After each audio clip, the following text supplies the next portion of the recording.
Dios nuestro Salvador. El concepto de que Dios debía ser el sacrificio perfecto es una idea central en la teología cristiana, particularmente en relación con la muerte y resurrección de Jesucristo.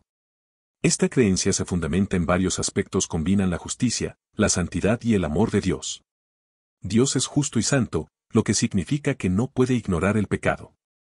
Según la Biblia, el pecado separa a la humanidad de Dios y merece castigo. La paga del pecado es muerte. Para que Dios siga siendo justo, el pecado debe ser expiado, y eso requiere un sacrificio perfecto, libre de pecado. En el Antiguo Testamento, los sacrificios de animales eran un símbolo temporal de expiación, pero no podían eliminar el pecado completamente porque los animales no compartían la misma naturaleza moral que los seres humanos. Es imposible que la sangre de los toros y de los machos cabríos quite los pecados.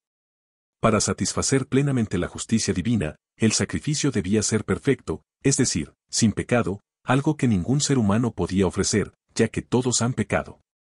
Dios se encarnó en Jesucristo, quien es completamente Dios y completamente hombre. Esto es fundamental porque, como hombre, Jesús podía representar a la humanidad. Como Dios, su sacrificio tenía un valor infinito, capaz de cubrir los pecados de toda la humanidad. El sacrificio de Jesús no solo satisface la justicia de Dios, sino que también demuestra su amor. En lugar de exigir que la humanidad pague por sus pecados, Dios tomó esa carga sobre sí mismo porque tanto amó Dios al mundo que dio a su Hijo unigénito. En 2 de Corintios 5 versículo 21 se explica: al que no conoció pecado, por nosotros lo hizo pecado, para que nosotros fuésemos hechos justicia de Dios en él. Desde Génesis hasta Apocalipsis, la Biblia presenta un plan de redención en el que Dios restaura la relación con la humanidad a través de un sacrificio definitivo. Jesús es visto como el Cordero de Dios que quita el pecado del mundo cumpliendo las profecías y simbolismos del Antiguo Testamento. Solo Dios mismo podía ser el sacrificio perfecto porque solo Él tiene la santidad absoluta y el amor infinito necesarios para expiar el pecado y reconciliar a la humanidad con Él mismo. La encarnación y el sacrificio de Jesucristo reflejan tanto la justicia como la gracia divina, ofreciendo salvación a todos los que creen. El sacrificio para la expiación de los pecados requería ciertas condiciones que un ángel, aunque sin pecado, no podía cumplir. A continuación, se presentan las razones principales por las cuales no podía ser un ángel el sacrificio perfecto. El sacrificio debía representar a la humanidad.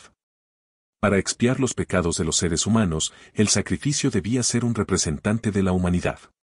Hebreos 2 versículos 14 al 17 dice: por cuanto los hijos participaron de carne y sangre, él, Jesús, también participó de lo mismo, para destruir por medio de la muerte al que tenía el dominio de la muerte, esto es, al diablo.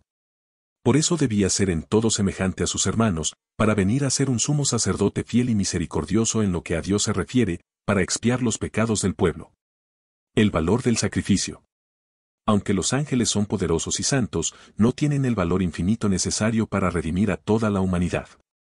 Solo Dios tiene un valor infinito, por lo que el sacrificio de Jesús, siendo Dios encarnado, es suficiente para cubrir los pecados de todos los seres humanos, en todos los tiempos y lugares.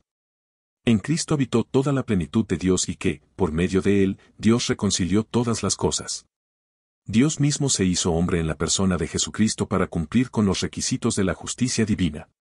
Un ángel no puede encarnarse, porque no tiene la capacidad de asumir una naturaleza humana y, al mismo tiempo, retener su santidad y perfección. Jesús, al ser Dios, pudo hacerlo sin dejar de ser santo y sin pecado. El pecado no solo es una ofensa contra los seres humanos, sino principalmente contra Dios. Solo Dios tiene la autoridad para perdonar pecados. Si un ángel hubiera sido el sacrificio, éste no tendría la autoridad divina para otorgar perdón, porque un ángel es un ser creado y no el creador. Desde el inicio, el plan de redención implicaba que Dios mismo llevaría a cabo la reconciliación entre Él y la humanidad. Esto se refleja en las profecías y en los símbolos del Antiguo Testamento, como el Cordero Pascual.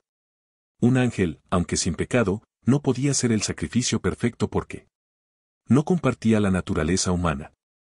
No tenía un valor infinito para redimir a toda la humanidad. No poseía la autoridad divina para perdonar pecados.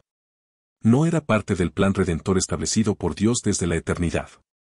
Por eso, el sacrificio perfecto debía ser Dios mismo en la persona de Jesucristo, quien asumió la naturaleza humana para ser el mediador entre Dios y los hombres.